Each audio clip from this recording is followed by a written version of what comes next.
Okay. Before introducing Dr. Ziegler, I just want to thank our sponsors for today, which is sponsored by Dr. David and Marissa Levinson, in loving memory of their parents, Lana Ditche Goldberg, Harold Levinson, and Mildred Levinson. And again, I want to thank the Levinsons in general. Every year sponsor a scholar in residence. I believe they sponsor Dr. Ziegler's previous visit here. And we're greatly appreciative for all of your generosity and your commitment to spreading Torah, not just any Torah learning, but usually it's a female scholar in residence, and to promoting significant Torah learning in our community. And so for that, we are deeply appreciative. And again, the learning should be li'ulei nishmasam, as a merit for their neshamas. They should have great nachas from the Torah that we are all learning here today. Without further ado, I want to welcome Dr. Yael Ziegler, who again is no stranger to our community, is an extraordinary Tanakh teacher. And again, I recommend everyone, now that some of us have a little bit more free time maybe on our hands, we're working at home, we have less of a commute, take the opportunity, go online and listen to all of her shiurim. They're really, really fantastic. And again, I want to thank her for taking time out of her very busy schedule to be with us this afternoon. Without further ado, I'm going to spotlight Dr. Yael Ziegler. Okay. Thank you. Thank you, Rabbi Moskovitz. Thank you for inviting me. It's wonderful to be back in Boca again. We cannot hear you. You can't hear me? Be on mute. Oh, no. We can hear you. Unless I can. Oh, it could be that Rabbi Moskowitz's computer. Now you're good. Okay. Okay. Yeah. Okay, good. All right. So it's great to be back. Wait, I just lost you. Hold on. Wait, you're muted again. Sorry. Oh, that's my fault. Okay, I got it. Now you're good. I'm unmuted. Thank you. Okay. So the last time I was in Boca was beginning of March, which was, of course, the last trip that at least that I made before Corona. So that was a very wonderful experience, and it's great to be back in this virtual way, learning Torah with you once again. Okay, I'm going to bring the source sheet up on the screen that we're going to be looking at in today's shiur. In tonight's shiur, I want to look at some pretty well-known biblical figures. I want to talk about Shimshon, and I want to talk about David. Now, biblical figures converge and interact in interesting ways, right? And you might be asking yourself, what is the connection between Shimshon and David? But I'll begin simply by saying that rabbinic commentaries have long taught us that we should be looking at the interaction, at the similarities between different biblical figures, even ones that don't necessarily seem to be connected. They don't appear in the same book. They don't interact within the book itself. And yet comparisons and contrasts of biblical figures crop up all the time in Midrashic literature.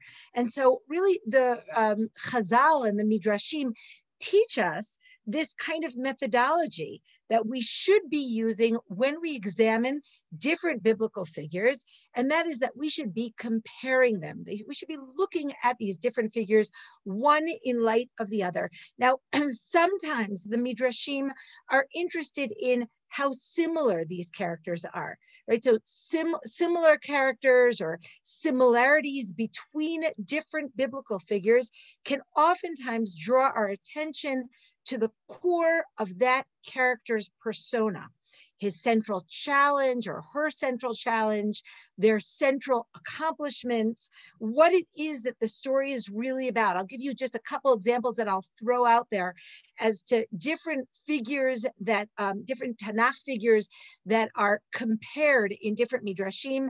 Think about, for example, the comparison between Yosef and Esther. Right? That seems to be a pretty self-evident comparison. We have some wonderful midrashim that compare them linguistically and thematically, drawing our attention to the fact that we have these two figures that rise to great heights in a foreign palace, right? And what does that teach us? And what does that mean? And what are some of the similarities between those figures? Another pretty well-known comparison that the midrashim make is between Eliyahu and Pinchas, right? We have these two rather zealous figures who, kind of jump in of their own accord in this sort of, vigilante kind of way, right? So, what do we learn from these comparisons? I'm just, giving you some examples of the way that Midrashim compare figures. And yet sometimes, and maybe even more interestingly, we're interested in seeing how these characters that start out similar actually are meant to be contrasted, not compared, but contrasted. They start out to be very similar characters, but their lives wind up on very different paths. We call these characters either mirror characters or inverted characters. There's a phrase that is often used in Hebrew when we talk about these kind of characters, and that is dimuyot bavu'ah, which really just means mirror characters, characters that are compared only to eventually be contrasted. And by the way, this phenomenon, I don't know if any of you out there are into English literature, but this idea of creating mirror characters who, we sort of hold up a mirror between them, they look similar, but they're kind of a distorted image, one of the other. This phenomena is employed in literature. Think, for example, for those of you who are familiar with King Lear, think of King Lear and Gloucester, right? Who are mirror characters. Or to use a more pedestrian example, maybe some of you will relate more to this, think of Harry Potter and Lord Voldemort, right? They're basically the same figure, right? They have the same wand, but one takes that and goes in a positive direction, uses it for good, and the other takes that in a negative direction and uses it for bad. When we look at these similar figures who go off in different directions, it can be very important for understanding the nature of a biblical character, their weaknesses, their strengths, and ultimately either their faults or their accomplishments. And I'll give you a couple examples from Tanakh. I offered a few examples from general literature, but what are some examples in Tanakh of contrasting figures, what we call mirror figures? So how about David and Esav? It's almost scary to mention them in the same breath. They're both described as admoni, right? Ruddy characters. They both seem to have a proclivity toward violence, right? Esav comes with his 400 men to meet Yaakov, and David goes with his 400 men when he becomes incensed at the behavior of Naval in the first book of Shmuel in Perek Kafhei in chapter 25. So we have some similarities between David and Esav. These are similarities that are recognized by the Midrash, and yet what the Midrash is going to say is that David uses those innate character traits that he has, that proclivity to violence, that fiery temper that he has. He uses it for good, while Esav uses it for bad. You could really come up with a lot of examples of mirror figures in Tanakh.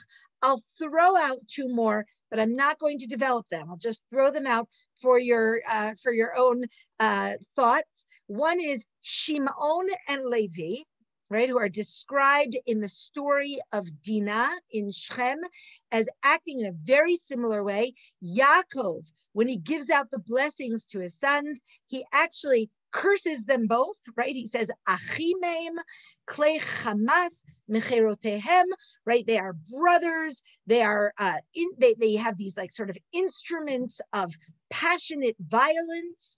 And yet, Levi uses his passion for good. Think of the Egel HaZahav. And Shimon uses his passion for bad. This mirror imaging of Shimon and Levi is also recognized by the Midrash. As I said, the Midrashim, the different rabbinic commentaries, are very, very sensitive to these kinds of comparisons and contrasts between figures. Now, what I want to begin with is what I think is really the moral lesson of all of this, right? I mean, I think this idea that we have these figures in Tanakh who pretty much start out identical, but wind up on very different paths, I think really draws our attention to what I think is an extraordinary pedagogical point that the Tanakh is making. And that is that even though people are born with certain fundamental character traits, with a certain fundamental nature, with certain tendencies and proclivities, that ultimately does not determine their destiny. What determines a person's destiny is what choices they make, is how they use, how they shape that raw material that God gave them, right? No one is born good or bad. Some people are born passionate, and some people are born artistic, and some people are born with great athletic prowess, but none of those things make them good or bad. What makes them good or bad are the choices they make, how they use that material. And that point is made over and over and over in the Tanakh by taking these different figures who are very, very similar and showing us how they wind up in different places. Now, I found a wonderful midrash. It's a really terrific midrash. It's very useful that I brought for you here at the top of the source sheet. Right? I didn't give you out the source sheet, but I will say that if anybody wants a source sheet, you just write me an email. I'll send it to you after class. My email is very easy, yaelziegler@gmail.com, and I'll send you the source sheet. But this midrash, basically, this midrash, or the idea of the midrash, is going to guide what I want to say in this shiur. What does the midrash say? The midrash says basically what I've been saying until now. Yei shehirbu chochma letovatan, v'yei shehirbu chochma leratan. Some people use their intelligence for good, and some use it for bad. Who uses it for good? Moshe and Shlomo. Who uses it for bad? Doeg and Achitophel. Right? So we have these four characters that the midrash wants to say are extremely intelligent characters. And two of them use their intelligence for good and two for bad. And the midrash goes on in this fashion and says, some people use their strength for good, some people use it for bad. Some people use their wealth for good, some people use it for bad. Some people use their children for good, they have very strong families, and some people use it for bad. And of course, we know that this is the case, right? It's the decisions and the choices that people make, what they do with the raw material that God gave them, that ultimately determines their destiny. The nature that they are born with is their fate. What they do with that nature is their destiny. Okay, all of this by way of introduction. What I really want to do today to see this idea very clearly is I want to compare the figures, these two pretty well-known figures, David and Shimshon, and I want to get a sense of why I think that they are in fact mirror characters and why their lives go off in very different directions. But before we get there, I really want to spend the first half of this shiur not talking about David and Shimshon, but talking about the tribe of David and the tribe of Shimshon. The tribe of David, I think it's pretty well known, is the tribe of Yehudah, a very well-known tribe, a very important tribe, a leadership tribe. And the tribe of Shimshon is a less well-known tribe, and that is the tribe of Dan, okay? Now, it's pretty well known that Yaakov compares Yehudah, his son, and of course, the tribe of Yehudah, to a lion cub, right? I brought it for you here in Bereshit, Perek Memtet. He is a lion cub. Gur Aryeh Yehudah. Yehudah is a lion cub. What I think is a little bit less well known is that Moshe, when he blesses the different tribes, he actually compares Dan to a Gur Aryeh. Uledan Amar, Dan Gur Aryeh. Yaakov talks about Dan as a serpent, as a snake, right? I think people are more familiar with that. That tends to appear in all sorts of artistic renditions of the 12 tribes, Yehuda is almost always represented by a lion, and Dan tends to be represented by a snake, which is one of the reasons that I think that people miss this comparison. And this is an extraordinary comparison, right? We have something fundamentally similar between the tribe of Yehuda and the tribe of Dan. And what is that similarity? Well, when I think of a lion cub, the first thing I think about is, the Lion King, which is, of course, that the lion is the leader. Look at what the Midrash says here about a lion cub. Gur Aryeh Yehuda, milamed shenatan lo gvura shel ari, v'chutzpah shel gurav. What does it mean, a lion cub?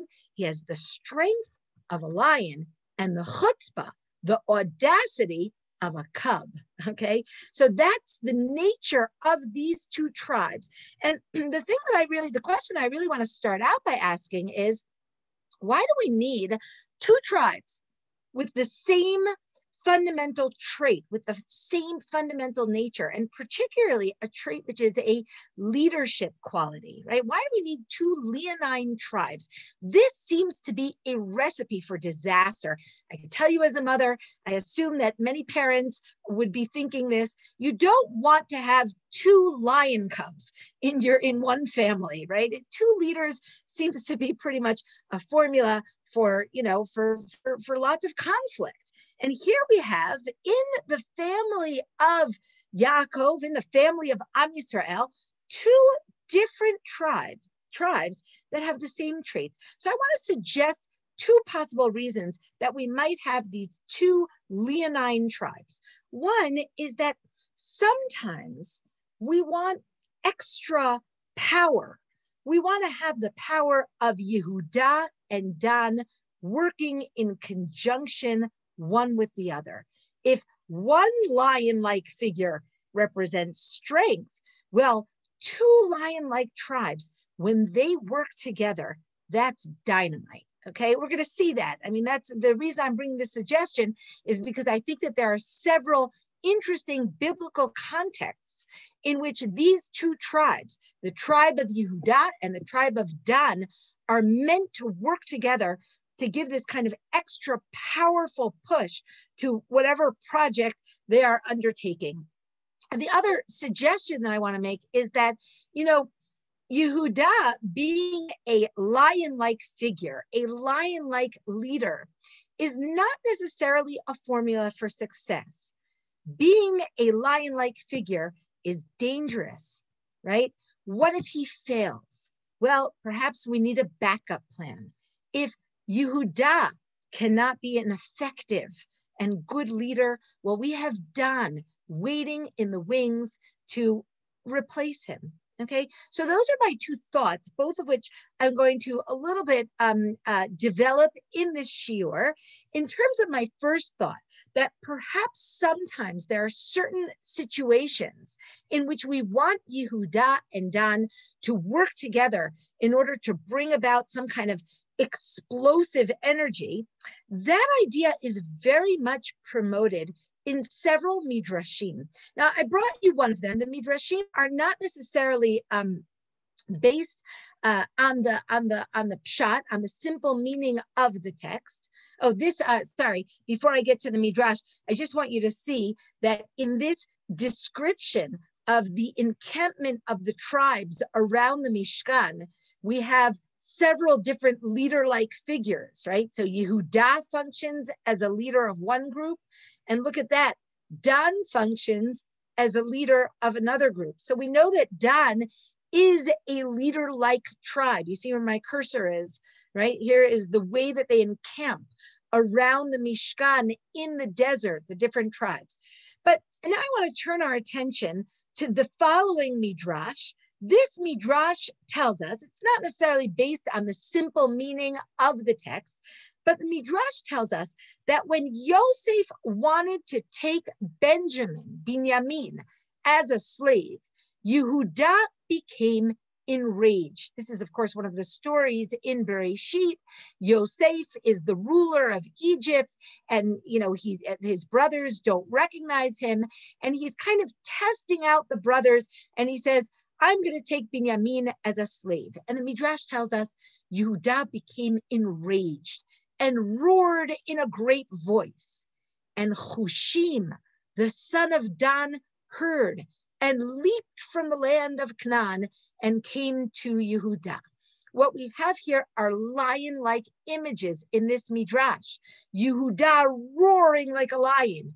Hushim, the son of Dan, leaping from the land of Canaan so that he gets to the land of Egypt in this great leap.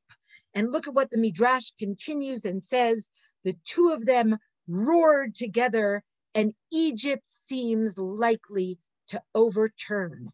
The roar of the lion refers to Yehuda, about whom it is written, Yehuda is a lion cub.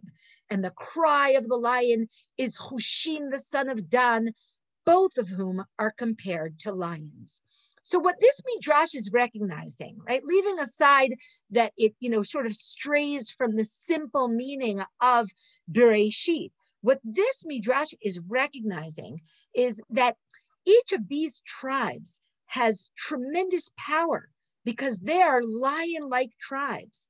But when the two of them work together, Egypt seems likely to be overturned. What is this Midrash pointing our attention to? I think it's pointing our attention to the fact that in several interesting biblical contexts, Yehuda and Dan, these two lion-like tribes, are meant to work together to protect their brothers. What is the first context that we see it? The first one that we see it is when the Jewish nation, when the nation of Israel is walking through the desert for 40 years to the land of Israel. How do they walk through the desert? Well, the pasuk in Bemidbar tells us as follows: Yehuda barishona. You see it on the screen? My cursor is on it. Yehuda, he walks at the front of the line. Dan me'asef. Dan walks at the back of the line. You see, there are two kind of vulnerable positions when they're marching through the desert. One dangerous place is, of course, at the front of the line. They never know what lies around the next corner. Is there going to be an enemy? Will there be a band of dangerous animals? And so Yehuda, who is strong, who is a lion-like figure, he is placed at the vanguard. He is placed at the head of the people. But there's another dangerous place, and that is, of course, at the back. In the back, of course, is particularly vulnerable.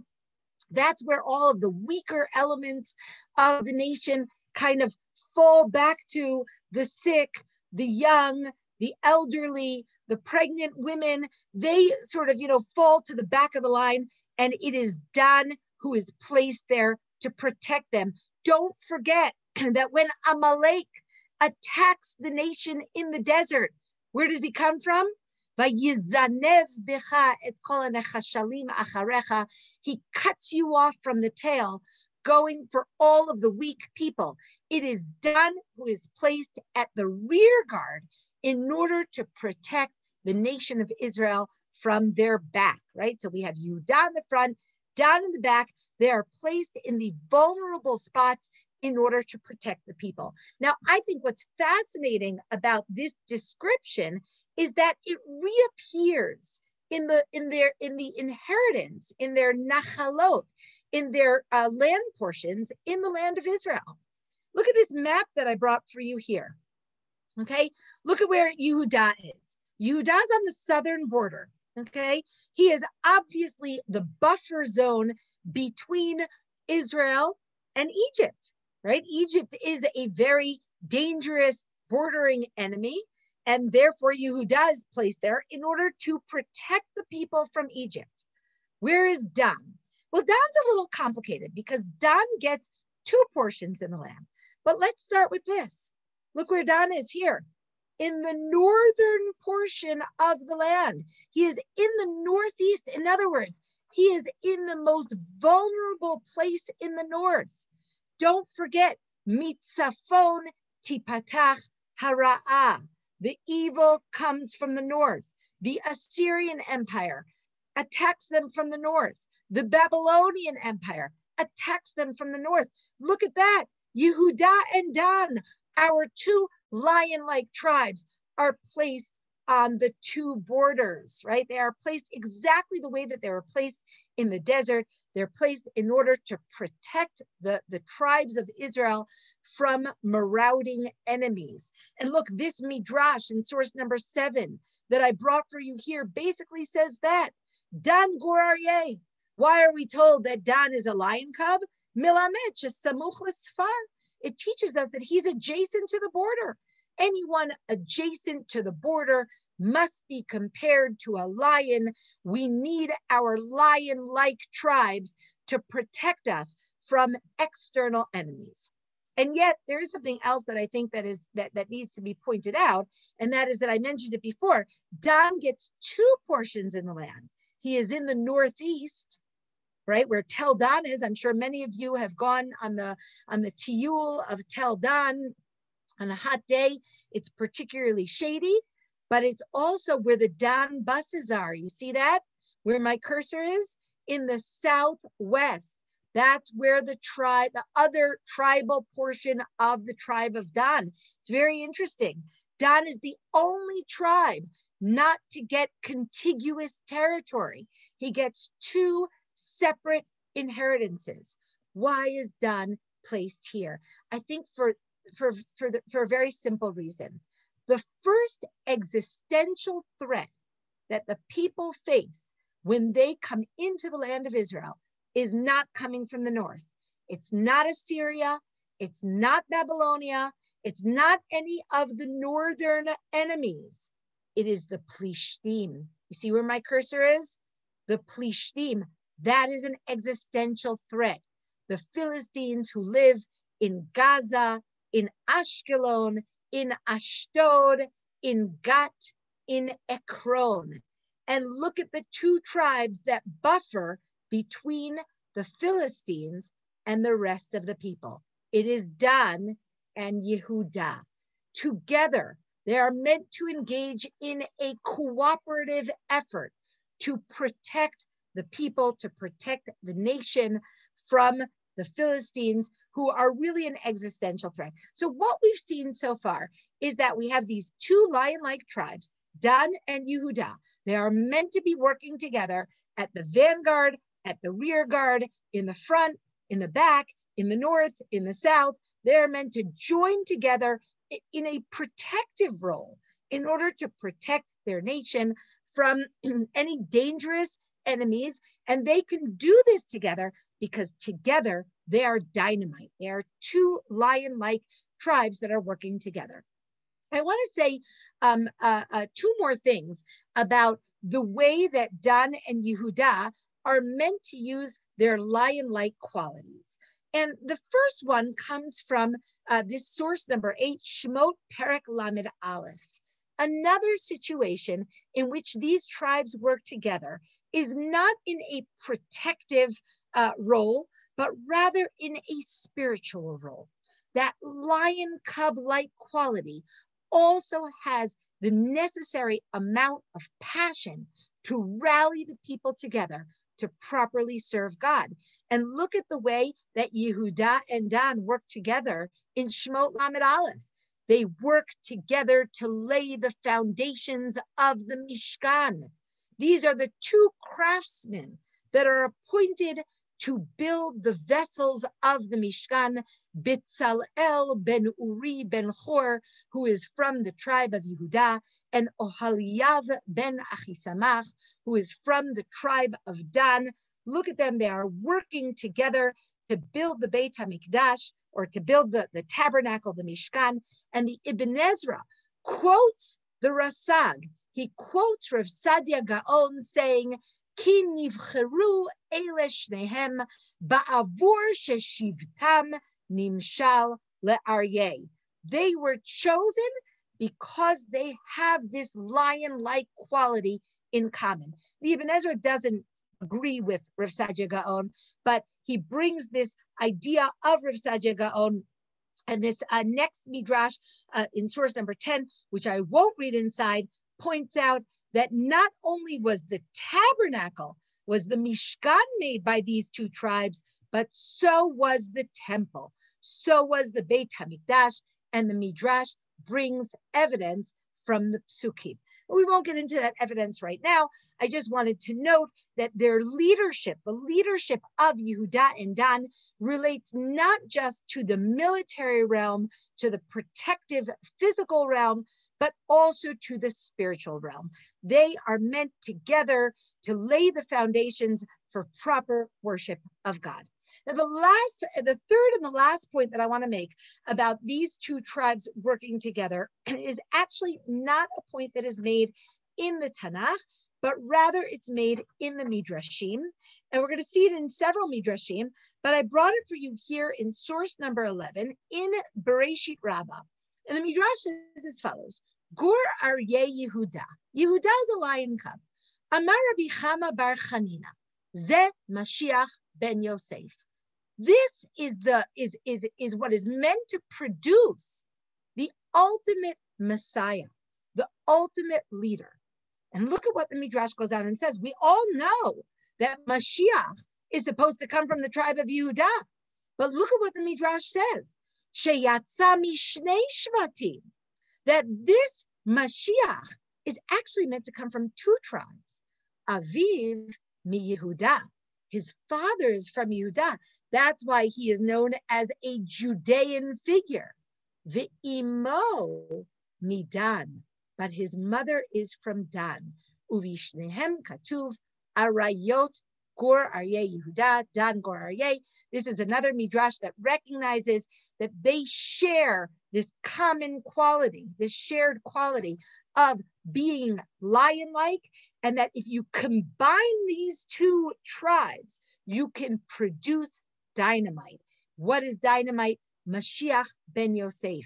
These tribes together can produce the ultimate leader, one who functions effectively in a military context, one who functions effectively in a spiritual context, one who can build the Beit HaMikdash, rally everyone to worship God, and of course, also properly protect the people. That's the Mashiach. But, and here's my last point before we move on to Shimshon and David, of course, the Chazal note, and we said this before, no trait is without its potential negative side, right? You can have a great lion-like quality, which can lead you to great leadership, to protect your people, to rally the people together to worship God, but you still have the potential to fail.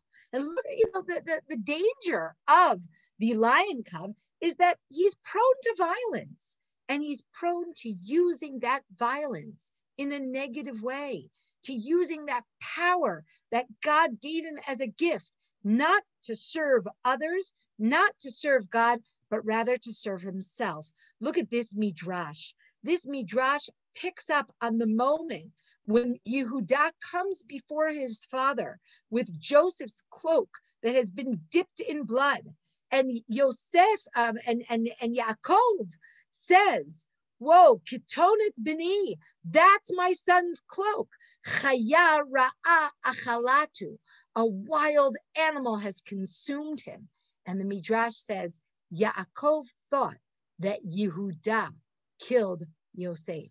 Because when he says chaya ra'ah, a wild animal, he is referring to Yehuda, who everyone knows has the qualities of a lion. And so what we see is that the Midrash recognizes that there is a terrible danger to the Gur Aryeh-like quality. He might have too much confidence. He might use his divinely ordained gifts for violence, or for himself, or simply not to fulfill his divine destiny for which he was given these great qualities.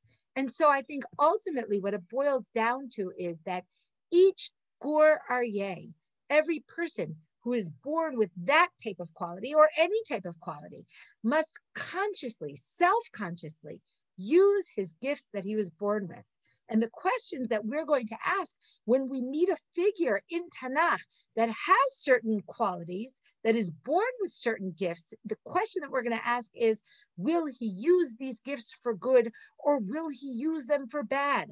Will he recognize that God gave him these gifts in order to fulfill a certain destiny?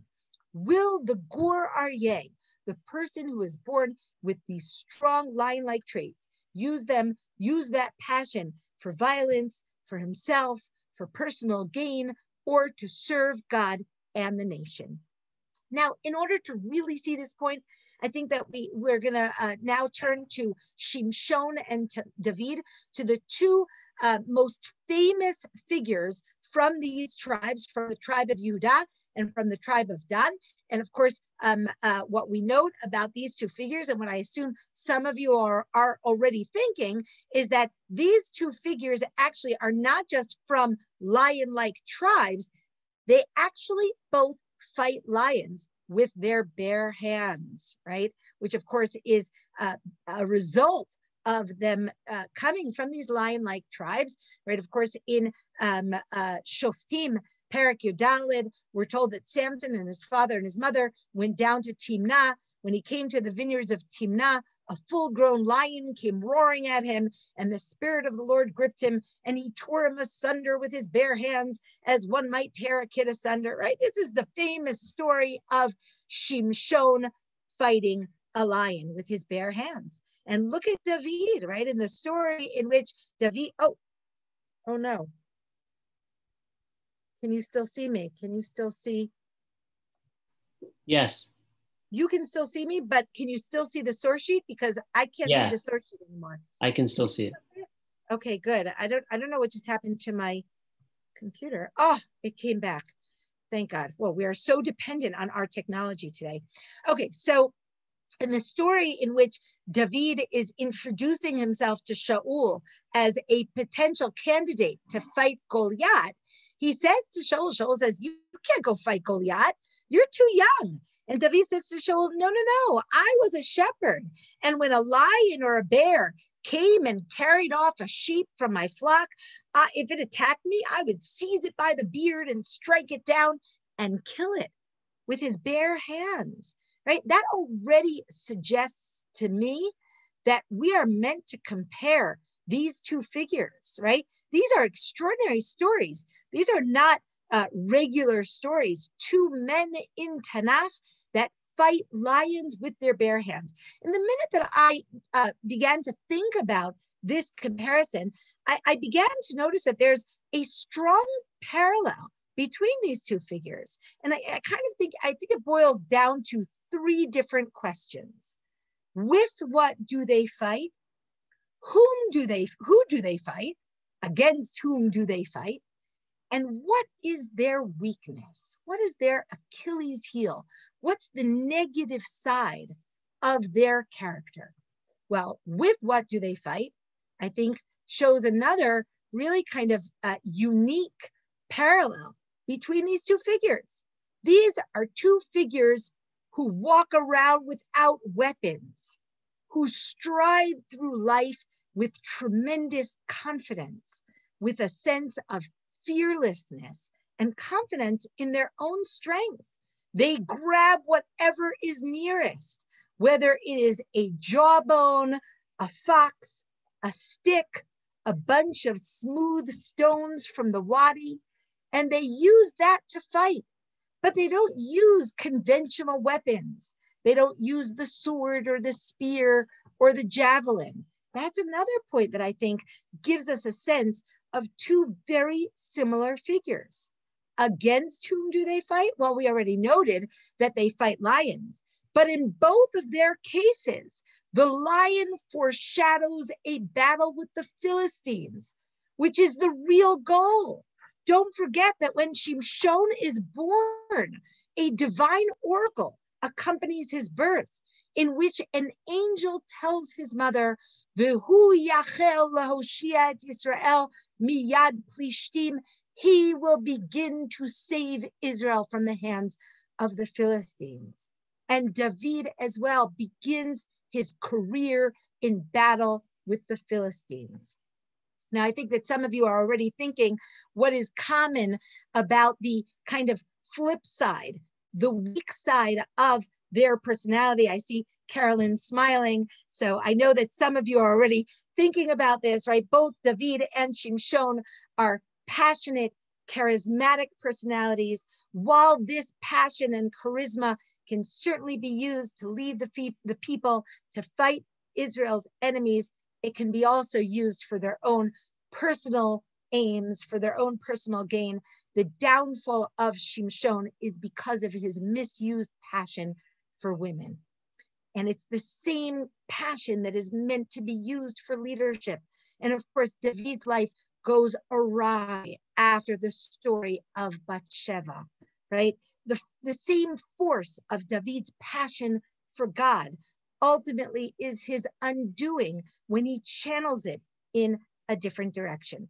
Now, I think these are similarities that I'll say, Eino Omer Ella Hashveni, right? That tells us we have to understand, what is the Tanakh saying about these two figures? Why are we being directed to compare these figures? And when I first began to sense the similarities between these figures, I immediately turned to Chazal.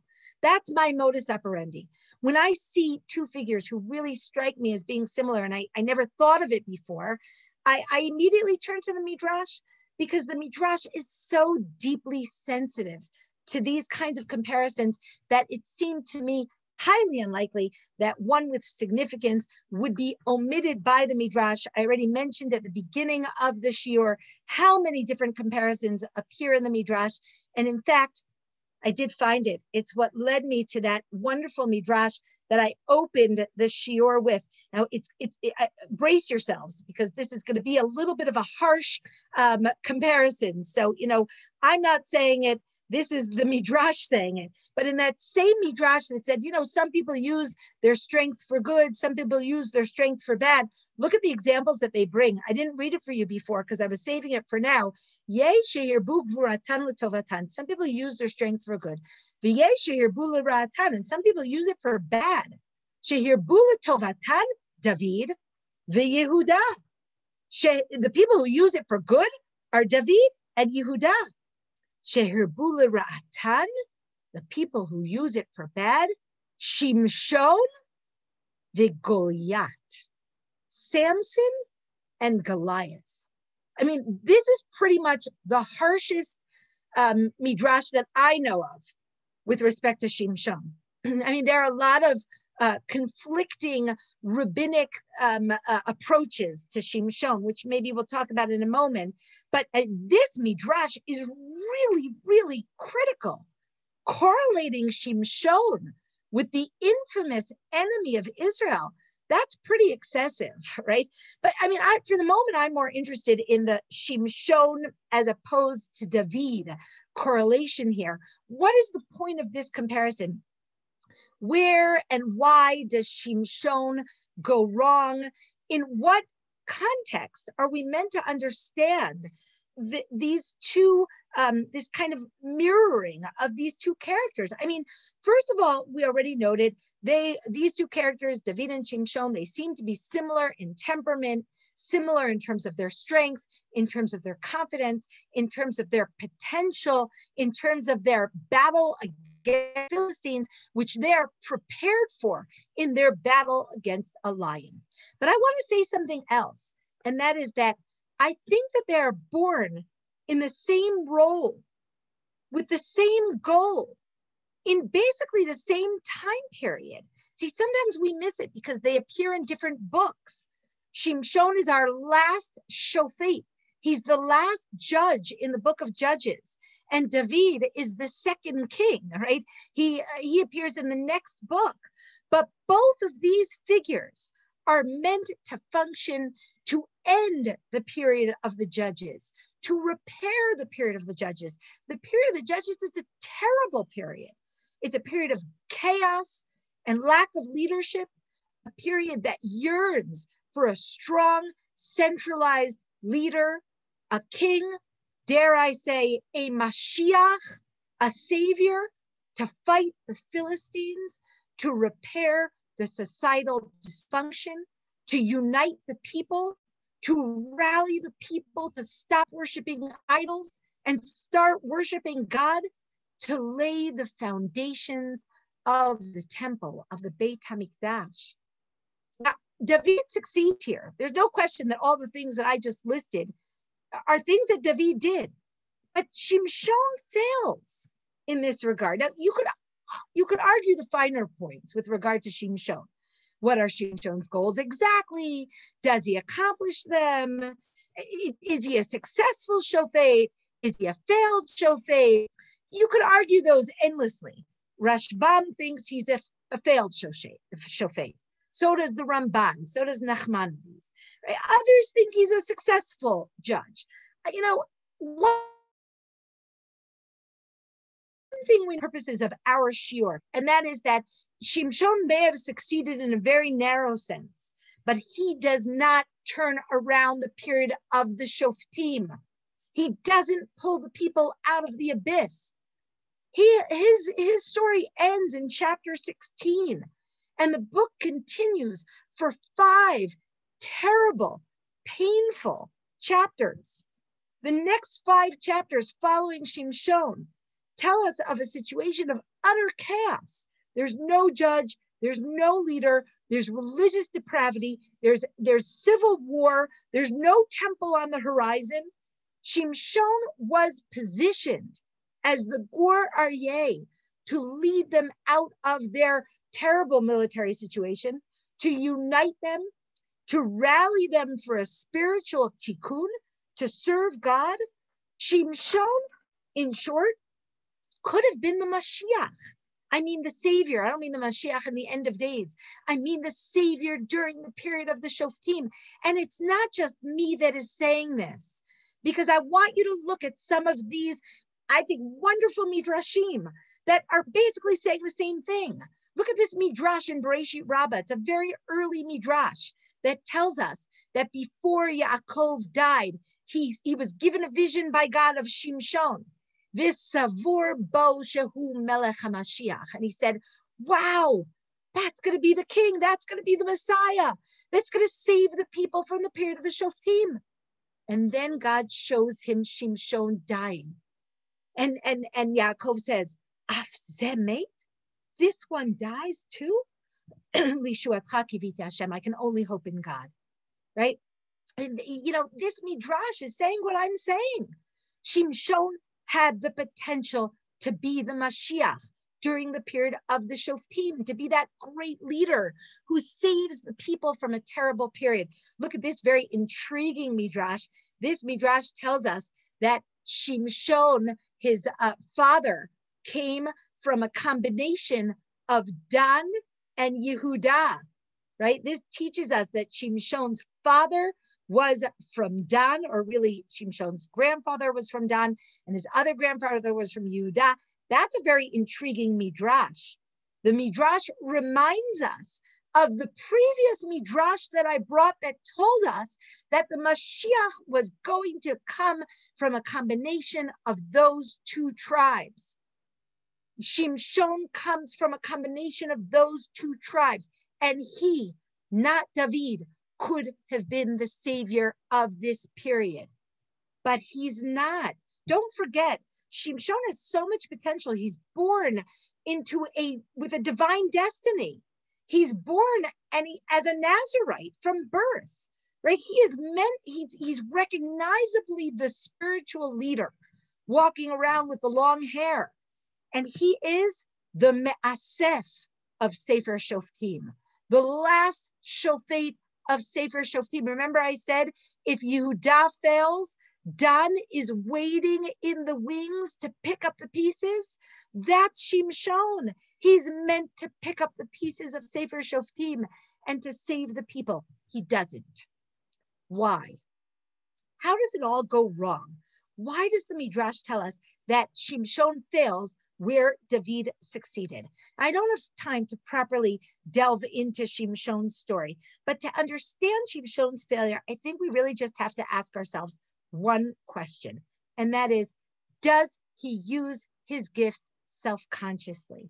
Does he recognize that the extraordinary strength and confidence that God gives him, that tremendous passion that God gives him, is meant to be used in order to fulfill his divine destiny? The answer is very clearly no. Shimshon smites a lion, but he never asks why. He never asks to what end, for what purpose God gave me the strength to strike a lion, to smite a lion. Instead, if you look in Shoftim Perek Yudaled, you will see that he turns the killing of a lion into a riddle, a wedding feast amusement. Okay, Shimshon receives strength, but lo noda kocho. I'm going to paraphrase that and say he never really quite understands his strength. He never thinks about it enough to explore it, to examine for what purpose, to what end I have been given this great gift. And so we turn to David. David, of course, is the one who comes in and accomplishes that which Shimshon failed to accomplish. He is the next Gur Aryeh on the horizon, the next lion cub on the horizon. He uses his strength, his leadership, his kingship to help his people, to pull Israel out of the downward spiral of the book of Judges. He brings an end to the terrible era of the judges. He fights the final battle with the Plishtim. He's the one who gets rid of them entirely. But more importantly, he unites the people. He rallies them to serve God, and he lays the foundations for the building of the temple. He uses his passion, his charisma, his persona to be that ideal lion cub, the one who protects his people, the one who rallies his people to serve God properly, and the one who uses his leadership and his strength in order to serve God, to serve the people, and to fulfill his divine destiny. Now, I'm not saying that David doesn't fall prey to his weakness. We said that before, right? The fact that David falls prey to his weakness at one point in the story, I think proves that this is his inherent persona. It's not that he's protected from using his persona for bad. It's that the minute that he loses his vigilance, he can go in a negative direction. But fundamentally, David is intent upon self-consciously using his gifts to serve God. It's not because it comes naturally, it's because he is focused on it. The minute he loses his focus, things begin to unravel for David. But I think that really fundamentally, the story succeeds, not because of David's gifts, but because David is aware that his gifts come with responsibility. And look, of course, what David says to Shaul when he's telling Shaul, I really want to go battle the Philistine. He says, you know, when I was a shepherd, sometimes the lion, I mentioned this before, and the bear would come and strike my flocks of sheep, and you know, I would go and smite them. And look at what he says in Pasuk Lamed Zayin. Vayomer David, Hashem asher hitzilani miyad hari umiyad hadov, hu yatzileni miyad haflishti hazeh. The same God that saved me from the lion and that saved me from the bear, he will save me from this Philistine. As opposed to Shimshon, when David fights the lion, he asks himself, why? He says, why did God let me fight the lion? What is it about this? And the minute that the opportunity arises to use that strength toward helping his people, toward service of God, he does so. Because his whole youth is a search, a quest to understand, why have I been given the gift of that strength? That's what our final midrash that I brought for you here on this source sheet says. The midrash tells us, David nitan lo remez v'chash. David is given a hint and he intuitively understands it. What is that hint? The hint is that God says, You can fight this lion, but that is not an end in itself. That is a hint to you that you have been given an extraordinary gift, and you have to learn to use that gift to fulfill your divine destiny, to serve God and to help your people. And that's the lesson that I think is so relevant for all of us. And it's a lesson that comes up over and over and over throughout the Tanakh's examination of its different characters. It's a lesson that relates to us as individuals, as educators, as parents. One has to seek self-knowledge in order to be able to fulfill their divine destiny. We have to figure out the mysteries of our existence in order to be able to fulfill our purpose in this world. Each individual has to start by looking hard in the mirror, by understanding what is my nature? What are my gifts? What are the strengths that God has given me? And then to use those strengths, not in order to pursue our own aims, our own goals, but rather to channel them in order to fulfill our divine destiny, to understand why God has put us in this world, why God has given us certain gifts in this world. And that's the way that we will be successful, by using those gifts, by recognizing them. That's the main difference between David, who uses his strength for good, and Shimshon, who never quite recognizes that God has given him these gifts as a purpose, for a purpose. Okay, so that concludes the shiur. I've done it with a minute left. I was told an hour. It is 7:59, and I see that I got at least one question on the chat, so I'm going to open the chat. Where's the other half of Menashe? I was asked, right? So Menashe, who does appear, is a very good question, right? Whose tribe does appear on two sides of the Jordan, but still it's contiguous, right? The territory links up one with the other. There's actually not even a Jordan River between them in that part of the country, right? So when I said that Dan is the only tribe that receives two separate non-contiguous portions of land, that is in fact the case, although you are correct that Menashe gets kind of a double portion as well. Are there other questions? I encourage you to open to unmute yourselves. If you'd like to open your